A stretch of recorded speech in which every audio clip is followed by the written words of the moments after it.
Kita ada Peter Pan, Ungu, Sheila on 7, Dewi, Slank yang turun untuk sidang media sempena dengan konsert Malam Pesta Indonesia buat kali kedua yang berlangsung semalam. Walaupun kita baru saja membincangkan untuk menetapkan kuota 90% lagu tempatan dan 10% lagu asing, nak juga tengok respon Yohan ni bila dapat tahu pasal isu ni. Komen sikit bapak-bapak semua. Persatuan Hiburan Malaysia kita cuba meletakkan had bagi lagu-lagu daripada Indonesia sebanyak 10% sahaja. Ada dengar tak? Belum dengar kabar itu.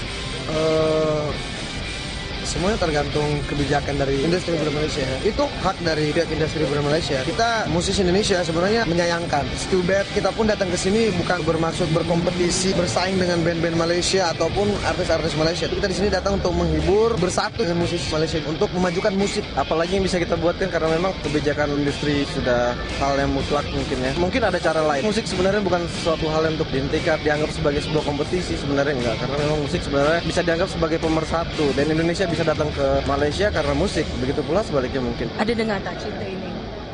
Yang No. mereka cuba buat? No, belum pernah ada.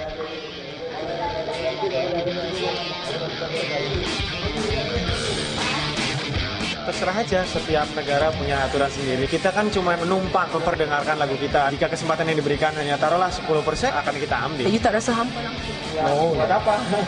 Tapi adil ke tidak bagi diri kamu? Intinya gini, musik sesuatu yang seharusnya dinikmati secara ringan. Karena itu adalah iringan kita dalam hidup sehari-hari. Kalau kita memikirkannya terlalu berat, jadi musik nggak akan terasa indah lagi. Jadi nggak usah dibikin serius-serius. Adakah ini menghampakan kamu? Whatever the best for the people ya. Untuk masyarakat, apapun yang terbaik untuk masyarakat sini. Kalau kita sih terima-terima aja. Tapi kamu sayang Malaysia kan? Ya, betul. Jadi apapun yang terbaik untuk masyarakat sini, apapun itu petisinya, kita terima-terima aja. Patah semangat tak? No.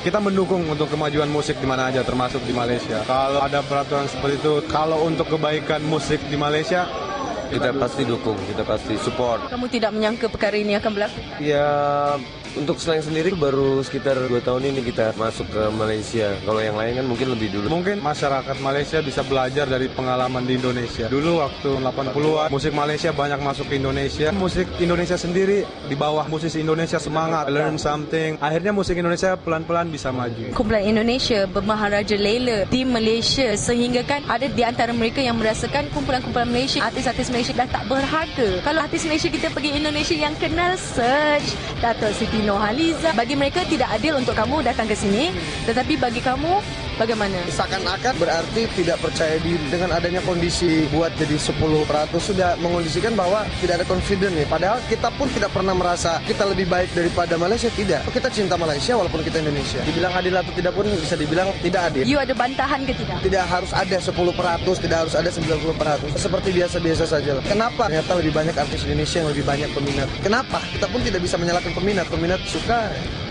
mesti bilang apa? Ya, selamat pengantin baru kepada anda yang kini sedang menonton rancangan Melodi. Ya, kepada Maya Karin, hai, awak berada kat Itali sekarang ni. Selamat pengantin baru kepada Sunny Boy dan juga Azrin dekat Nilai ke dekat Negeri 9 tu kan. Selamat pengantin baru. Lagu ini khas untuk anda. Selamat pengantin baru. Tak ngerti nak main, nak buat macam mana. Adakah kerana jejaka yang berkahwin pada hari ini merupakan bekas kekasih anda? Saya pun tak tahu. Ataupun merupakan bekas kekasih kepada pelakon Julia Ziegler. Almaklumlah kan, Julia Ziegler ni dikabarkan ada ramai pacar-pacarnya. Sehingga kan dia berpacaran, aku juga yang kena kan. Tapi tak apalah, yang penting sekarang ni kena ke tak kena ke, terkena juga dekat batang hidung kita. Kalau kita rasa macam, ish, kenapa lagu Malaysia tidak banyak? Kenapa lagu Malaysia yang banyak? Kalau tadi kita dengarkan komen daripada artis-artis Indonesia sampaikan si kecil, si kenek tu bertolak bodyguard yang badan sasa tu.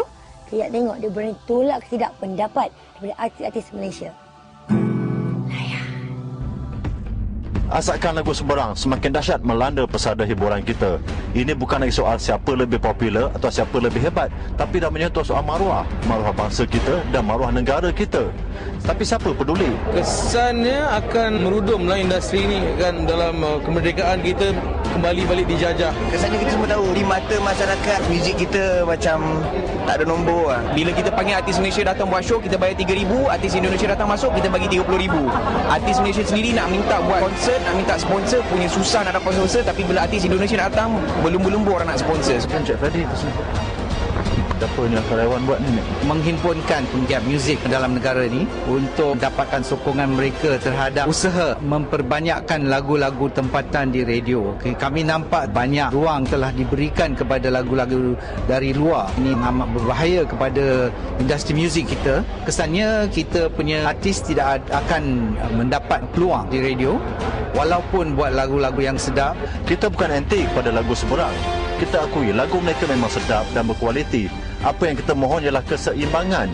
Ikan ruang dan peluang yang sama antara lagu kita dengan lagu seberang. Pada kita tidak dilanda kiamat. Salahnya pada kita. Sekarang benda dah sampai kepada hujungnya, baru kita rasa kita tergugat. Kenapa tak dulu? Rasa dah macam terancam. Memang terancam pun. Seni itu adalah luas. Komposer Malaysia kena betul-betul berjuang. Kita ada hampir 2,000 lebih komposer Malaysia. Indonesia yang masuk sini mungkin 10-20. Kita lawan. Kita bukan tak berjuang, tapi kita tak ada ruang. Kita ada ruang. Kita ada 35 channel RTM.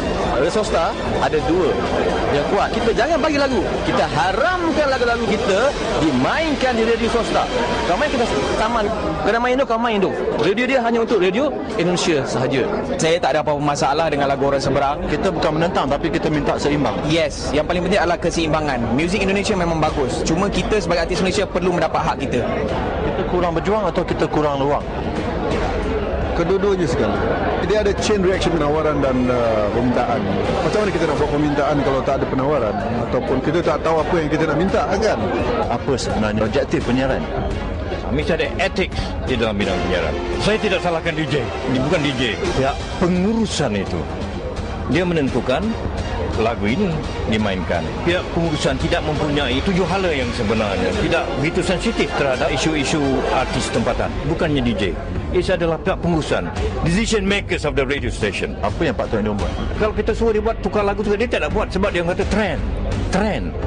Yang paling penting adalah terus ke decision maker. Kementerian mengeluarkan lesen itu menukar terma dan syarat. Yalah, kita sebelum ini tidak berjuang. Saya mengakui lah, kita ada banyak persatuan, banyak orang yang menyatakan bahawa mereka mewakili industri muzik dan mereka lah suara industri muzik. Tetapi benda ini berlaku. Dalam segala hal pun kita tidak boleh bersaing. Pasal kita ni tak ramai. Kalau kita menguasai sesuatu daerah dan kita betul-betul menguasainya, kita jaga dia, cukup bagi kita. Tapi kita nak jaga tu pun susah. Apabila radio kita memberi ruang itu kepada orang lain, tak terfikir dalam akal dia, maka matilah industri ini. So it is the mindset that dia kena tukar. Radio dia dah jenam nombor 1 ke nombor 2 ke nombor 3 ke, dengan lagu siapa dulu? Kita kena kontrol, kita kena ada mindset mengatakan aku perlu naikkan industri aku. Pemikiran kita mesti kena ada semangat nasionalisme. Jangan diaturkan lagu yang diorang buat sampai 3 bulan 4 bulan baru nak masuk. Jangan cerita bagus dengan tak bagus. Ruang tu mesti diberi. Mindset tu tukar. Jangan ingat sedap kerana pendengar nak. Apabila ruang tu diberi, didengar, lagu mereka dinilai oleh pendengar. Jadi sekarang kita jangan cerita sekarang ni. Jangan cerita lagu kita tak ada kualiti. Apabila ada ruang, akan timbul kualiti. Pasal ruang itu membangkitkan kualiti. Kalau tak ada tempat nak buat, macam mana?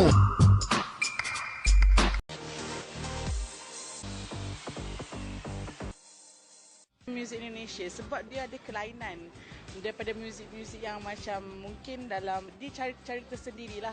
In terms of dari segi alunan tu berbeza lah. Catchy sikit lah, bagi saya catchy sikit daripada orang Malaysia punya lagu. Sebab Malaysia punya lagu basically dia sama je, rentak sama, muzik sama, irama sama. Sebab lagu Melayu macam banyak merepek je sekarang ni. Tak, bagi saya tak dengar lagu Melayu yang tak, kebanyakannya saya dengar macam Hafiz tu je lah macam tu. Lagu Indonesia dia unik lah.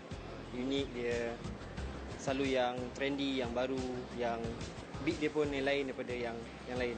Lagu dia lebih romantik, lyrics dia lebih meaningful. Melodi dia pun lebih sedap. Lebih sedap.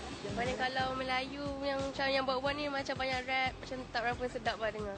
Dia punya seni dalam karya dia bila dalam lirik dia. Daripada jenis ritma muzik. Muzik dia memang berlainan sikit.